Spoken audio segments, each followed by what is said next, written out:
Hello and welcome to yet another show and tell. This time it's Empire at Sunrise, the PnP version, print and play.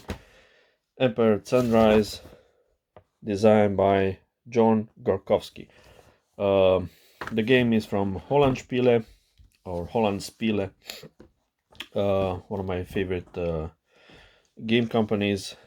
And one of the reason is because they have really good games that can be played in a reasonable amount of time and not without a large footprint. And very important, they have print and play version of them and quite good quality print and play. So Empire at Sunrise. This is a game about the Pacific War in the First World War. Japanese, British, Commonwealth, Australia, New Zealand alliance against the against Imperial Germany. And quite an intriguing game as such. As soon as I didn't know that they were doing this, but I've seen it on War Game Vault, and I jumped on the occasion. So without much ado, let's see what's with the components. Well, first I've printed out these boxes, but I haven't. Well, I printed them on paper because I like the minimalist art on the lid. This is the lid, but I usually don't do boxes. I don't assemble them. I use, I don't know, boxes from other stuff, or I use some I don't know, some envelopes or stuff like that, Ziploc bags. But I printed out because I really like the minimalist art. Empire at Sunrise, The Great War in Asia, 1914. Designed by, like I said, John Gorkowski. Map art by Jose R. Faura. And a really good job at that. So this is the 58 game from Hollandspiele. This is the back, with a nice picture of a dreadnought battleship, or well, I believe it's I'm not really sure. It looks like a Queen Elizabeth class battleship, but I might be mistaken. I don't know. But really cool picture of that. So that's that. Then we have the rulebook, the usual layout, full color, really clear. I've given it one reading, and I really don't have much in the way of problems with it. I haven't got the time to actually play it. I set it up and I've read the rules and the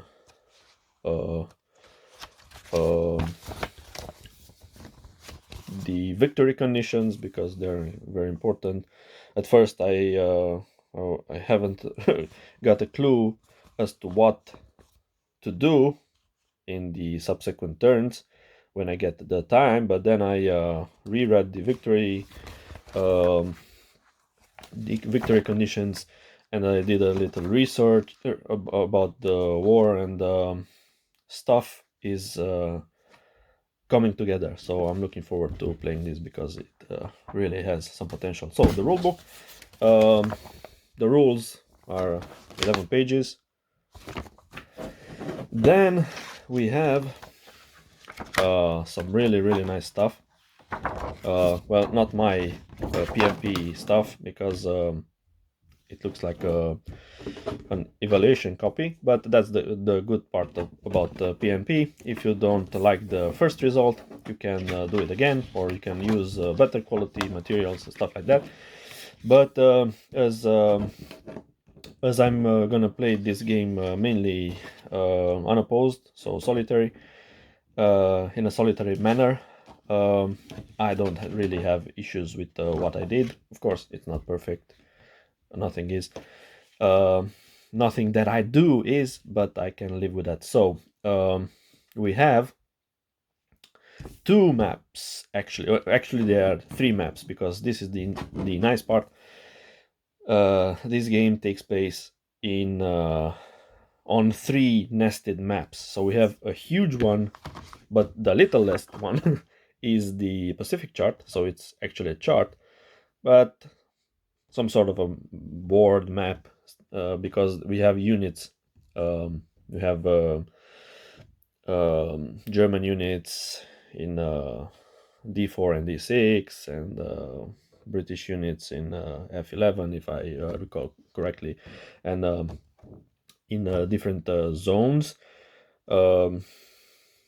Anzac units around Australia and New Zealand, and various ships of the era.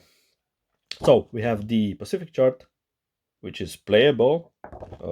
It's around, I believe it's 1,440, if I'm not mistaken, miles across each zone. Yes. Then we have the so this map is this part here, and this is the Asia Pacific map, this part over here.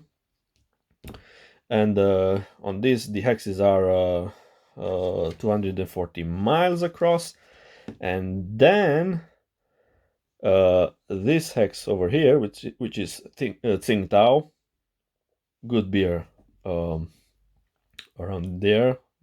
It shows a German tradition in beer making, but that's beside the point. So that hex over here is actually this small map, which is called the Kiaochu insert. So we have actually three maps, and these are 6 miles across, or stuff like that. Yes, 6 miles. So we have actually three maps with a bit of I don't know, elbow grease to make it work.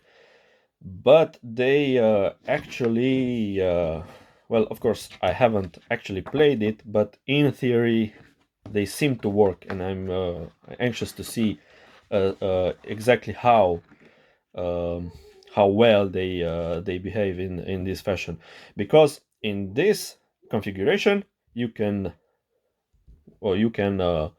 work from the small tactical level to the grand tactical level to some sort of operational, maybe even on a strategic level. An entire theater of operations, which was the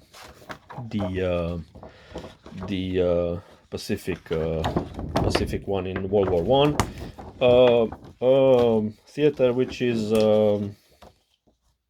very important for the outcome of the First World War and the start of the Second World War in the Pacific area, but it's usually overlooked in favor of or in detriment of. I mean, it is overlooked in favor of the European theater, or sometimes the other theaters in the Middle East or something like that. But usually when one talks about World War One, it's Europe mainly, Western and Eastern theater, and some naval engagements, Jutland and the lesser ones in the Atlantic and stuff like that. But this is a sort of I don't know, completion, some sort of filling the gap in that respect, in war game wise. Then we have a player aid. I, being a very optimist person, printed it in 2 copies, but we all know that I'll be playing it mainly solitaire, like I said. I printed it on regular paper and laminated it, as I did with the maps. Printed the sections and then rather crudely stitched them together with scotch tape. Crude but effective. I like the result. And given that I'll be playing it mostly, I'm okay with that. So, player's aid, we have sequence of play, we have the Q2 or Q2 land movement, land combat sequence. We have naval movement costs in the different sections. So we have the Kiaochu coastal or sea hex, then Asia Pacific map, and then the Pacific chart. So we have different movement points, of course, because they are different scales, and they seem to come together rather nicely. Like I said, looking forward to retesting this game. Then land combat modifiers, interception attempt, because if you want to engage in naval battle, you have to intercept. The phasing player can intercept, and the non-phasing player can intercept more. So it's a nice concept. And we have something called commerce trading, which is very, very important for the German player because it gets VPs. Then we have the game track, game turn record track. You have 19 turns with some events happening. So Japan enters only on the 3rd turn, like it was in historically. Every turn is, I believe it's a weekly turn. The rule says it, if I'm not mistaken. Yeah. Yes, 19 turns, each one week long. So, well, it says on the track it's August 3 turns, September 3 turns, stuff like that. So everything is over by December 1914. Then we have something called the German victory points, because the Germans are the ones that accrue victory points, and the Japanese, British, or British Japanese player, allied player, tries to frustrate the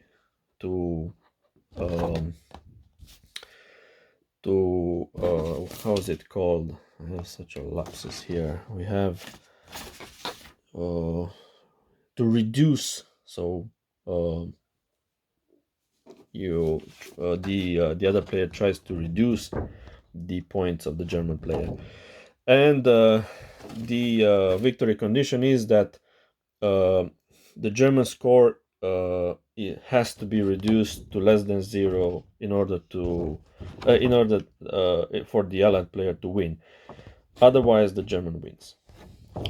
And this is the scoring, the reduction.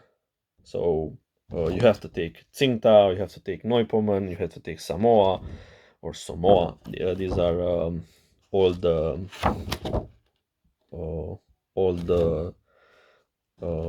nomenclature, older nomenclature, and other atolls in the Pacific, and other stuff. We have task force boxes because there are many ships at one time, and if you want to reduce the some clutter on the map, you can place them here. But overall, the counter mix is rather limited, which I like. So there are not many counters here, but they tend to concentrate in some areas, like, I don't know, Siege of Tsingtao or stuff like that. And sometimes it's better to use the task force boxes, and there are task force indicators, counters in the mix. And we have a neat little order of battle, which is cool. I also laminated it, regular paper, so normal paper laminated. It's a bit slippery, but it does the work. You put the counters here, and then it's easier to move them on the map because you have them all in one place, and then you can use them for the units that enter later. So we have the Atlantic units, which are not mandatory to use, but they come handy. But they give one victory point to the Germans if they're entered. So if you call them in from the Atlantic into the Pacific, and then we have the Allied Japanese player can deploy this unit if the Germans attempt to land. We have port landing or assault landing, amphibious landing in Hong Kong, or Wei Hai Wei, which is the Allied port in China. And we have a convoy that enters in turn 12. So you can use this to store your units until such time that you need to use them, like these, or you want to use them like these. So order better, and I've printed the counter sheets. Well, first I used these, I squandered them, and I was so cheap that I used this sheet, not this one, but on label paper to construct the thicker counters that I use right now. With I say rather okay,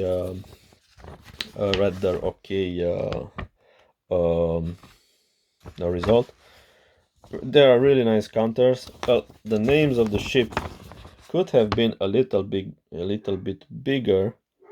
I don't know if you can focus here.